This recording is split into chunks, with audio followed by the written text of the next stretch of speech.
Welcome sa channel ko, Go Broke Hero, at unbox natin itong binili kong bagong chucks na sa description ay rubber daw pero ang dumating ay plastic.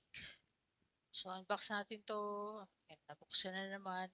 Ganyan lang siya. So plastic nga siya, maririnig nyo yan. So iti-testing natin ito mamaya at ito na yung size niya. Link nasa description na sa baba. Mura lang to kaysa dun sa rubber. Pero meron ako ng rubber. Testing din natin kung dudulas ba to sa tiles. Sa tiles lang kung may hihinto ba niya, may stop ba niya talaga yung sasakyan. So kung kaya ba talaga nitong mag-function as stopper o chocks. Subukan natin ito mamaya.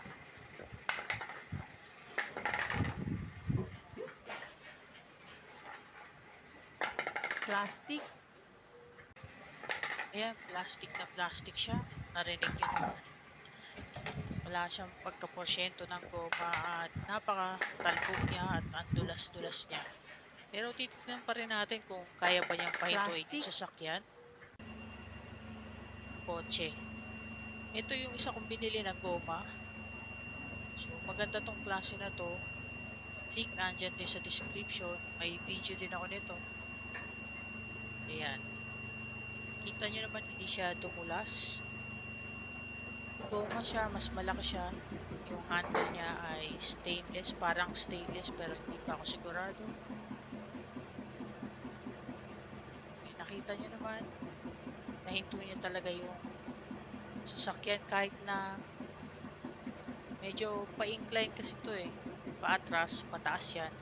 Pero yung pa-forward, baba siya talaga. Pakaliwa, pababa na yan. Padaustos yan. So yung paatras ay patarik. Tapos kailangan ko ng stopper kasi dahil nga may battery dyan ng solar. Yung sasakyan matanda na. Kaya ginarahe ko na siya para maprotektahan siya kahit paano sa araw.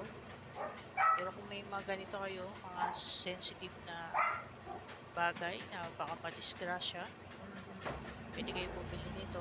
Pero meron naman yung dinidrill, nilalagyan ng tornilyo, baka mas kailangan nyo yun.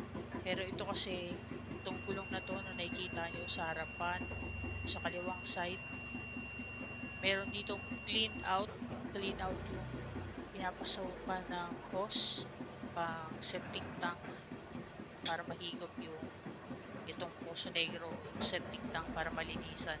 Dito mismo sa pinapatungan ng chucks, nandyan yung clean out. Kaya hindi pwede sa akin yung stopper na rectangular dahil nga tatamaan yung clean out kung matatakpan yung clean out.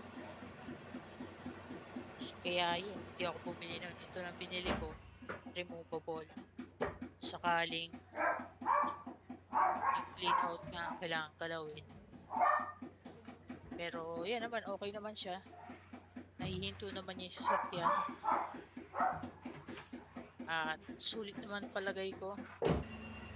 Ano lang din, konting description. Medyo hindi natin gagamitin na patras yung isa.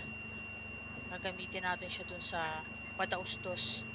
So, pa-forward yung gagawin ko. Ito kasi naka-reverse. Itong gomang chucks na may stripe na reflective. Atras yan. Ayan, makikita nyo drum brake yung gulong. Ay, yung brake sa gulong. Kaya mamaya sa harap natin siya i-stop. Mag-drive tayo forward. Yun ang subukan natin. I-stop yung padaustos. Kasi nga yung incline na yun ay padaustos na siya. Palabas ng garahe. So titignan natin kung may hinto niya ba yung sasakyan sa padaustos. So subukan na natin. Tignan na natin.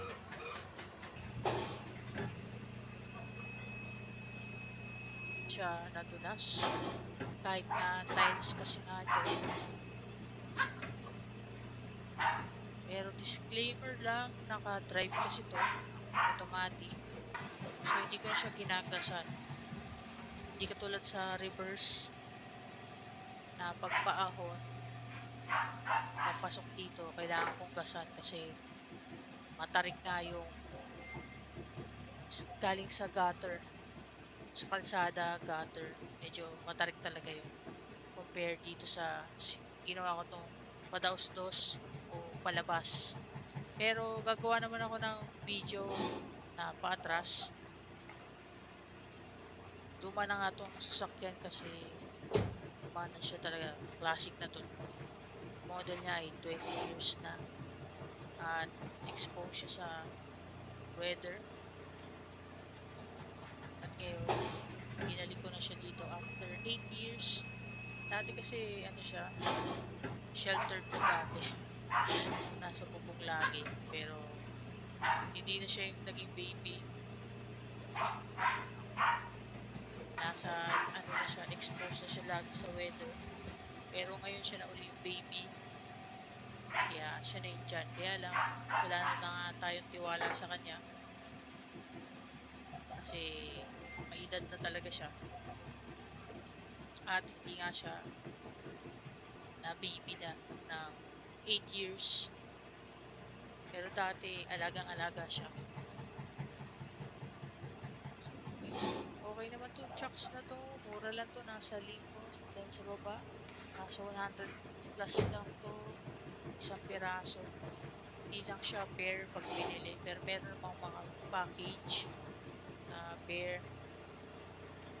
So okay naman siya. Kahit paano, kaya lang, syempre mas matibay talaga yung goma. Pwede nyo naman panoorin yung video ko doon. Same year ko lang naman to binili. Same month ng 2026.